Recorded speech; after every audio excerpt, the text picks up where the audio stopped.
Greetings, people of the interweb. I am KalelPrime, and I am joined today by Runscpae228, joining KalelPrime for a review on the original Beast Wars Air Razor.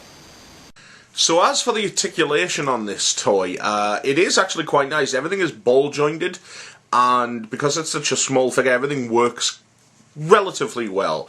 The arms themselves are unable to do a full 360 degree rotation, just because A, of the shoulder part, and B, because of these giant wings. Now, the wings can fold back, but unfortunately that really doesn't help because this bit of plastic is catching on this bit of plastic. However, they will move out to the side, and since when have you ever seen, somebody do full 180, but if you do it around, yeah, it works fine. Full ball jointed articulation on the elbows, nothing on the lower arms unfortunately, but like I said, it's a small toy akin to a fast action battler or something like that, I suppose you would say now. The head itself will rotate 360 degrees, can't go any further up but can go down.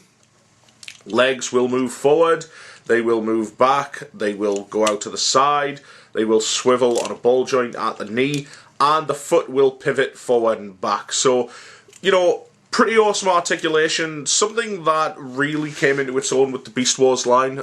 So that is really all of the articulation. On to the aesthetics.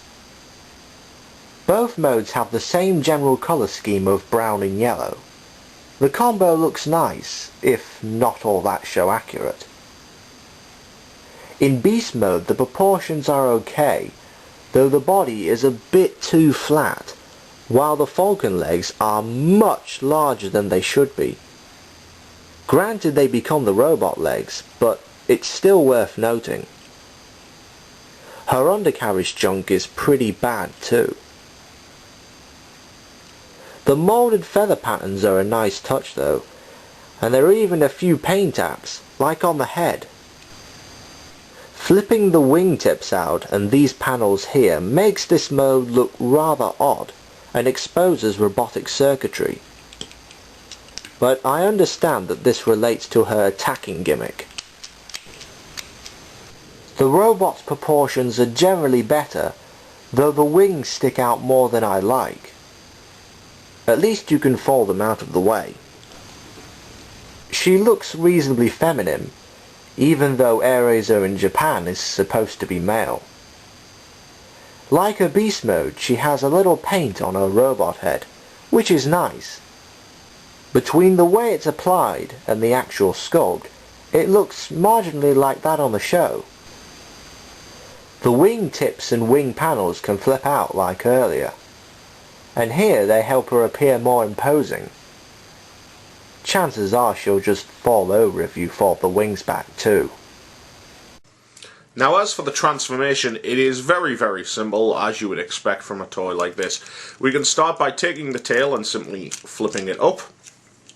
We then just take the arms, which are folded back here, which I kind of like. It sort of folds them out of the way.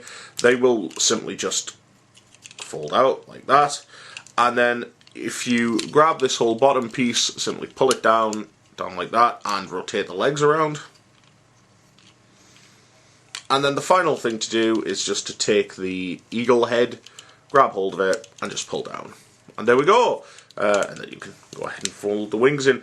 And that literally is the transformation. It is very, very simple. The only thing to add is that in eagle mode, you have the tail here, which the gun will simply peg onto to form sort of the eagle's tail, I guess. And that really is it. That is the transformation. It's very simple, however, for a toy like this, you don't want it to be overly complicated. It's fun, it's a nice little toy to mess around with, so, just don't go in expecting massive amounts of detail in the transformation, because you're just not going to get it here. The only accessory she's got is a gun located under her tail feathers in Beast mode. Incidentally, the Maximal Energon chip is here too.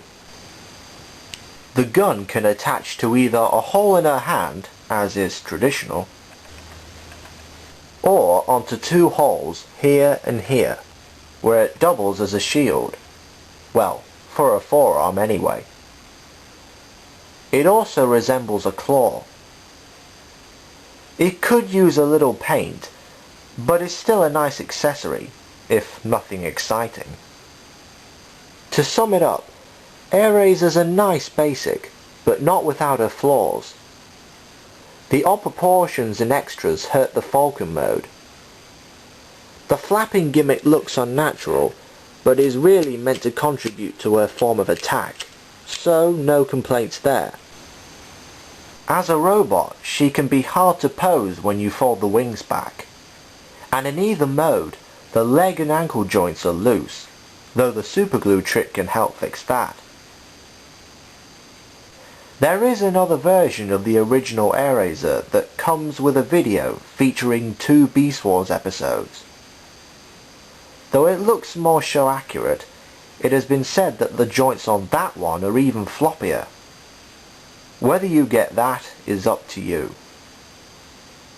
As for this one, I'll give it 3 out of 5. Not bad, but not great either. I wonder if Airazor will get the classics treatment.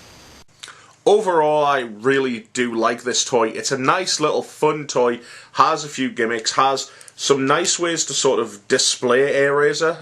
You can get some great poses out of her and things like that.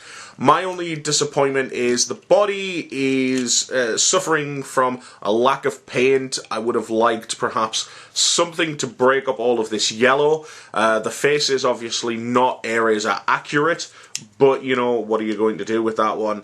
But all in all, you know, a nice little toy, holds the gun well, has a nice place for everything, which is, you know, really, really nice. Overall, what I'd say is, I'd say a 3 out of 5. It's fun, it's enjoyable, things like that, but it does suffer a little bit, like I say, on being a small toy and coming off as perhaps a little bit cheaply produced, but it's still a nice little toy to have in your collection. This is Runscpae228 signing off.